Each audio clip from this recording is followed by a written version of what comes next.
Manje asiphuthume kwelinye iphupho elilandelayo. If you had dreamt that she was angrily scolding her 11-year-old child, telling her to hurry and go outside before the school transport left her behind, but the child didn't cry and eventually became tired from the rush. Ingabe chaza ukuthini lokho asike silalele. Morning Pastor, mina nginenkinga ngomntanami lo omncane na 11 years ngihlezi ngimphupha ngathi ngimshaya vele ngimshayela ukuthi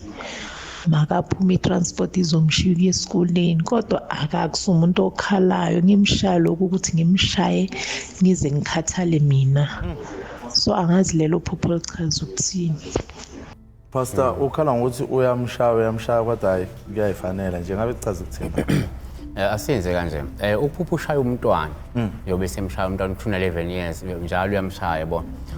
umuntu owumntwana yakho uma umshaya iphusheni ngasho into ezitho 3. 1 uyamshaya ngoba vele mhlawumbe kunama mistake asuke wenza esuke nawe empilweni adinga ukulungiswa kuwe yabona ungabona kumshaya kukho umuntu mhlawumbe kunalama issues akhona phakathi kwakho nalo mntwana lo kunezinto angazenzi kahle yabona kodwa kwabanye abanje baloku libuya njalo lephupho leli kwesisikhathi ngathothi mhlawumbe kufanele esukume lo ethola usizo lokuthi mhlawumbe ngoba amaphupha nje kuyenzeka ukuthi kunento ewumoya eziveza njengalo mntwana ngesadlala lokho eshayile ikhomba ukuthi kunalo moya ozenza umntwana olokusondela kuye nje kwayena ukuthi umzali uyena olwayo kahle nalento ewumoya omumpilo elokusondela okuyisilwane ke bakubiza ngesilwane ngesizulu kanti ngesibele bathi spiritual child yabona yes ukuthi ufuna ukukhulekiswa ukuze kuhambe lo moya noma ayibantu ababonayo nabalapha ngesintu beyisuse lento yesilwane. Hayi ke upastor seshilo mama ikhulekise le ndaba and futhi uhamba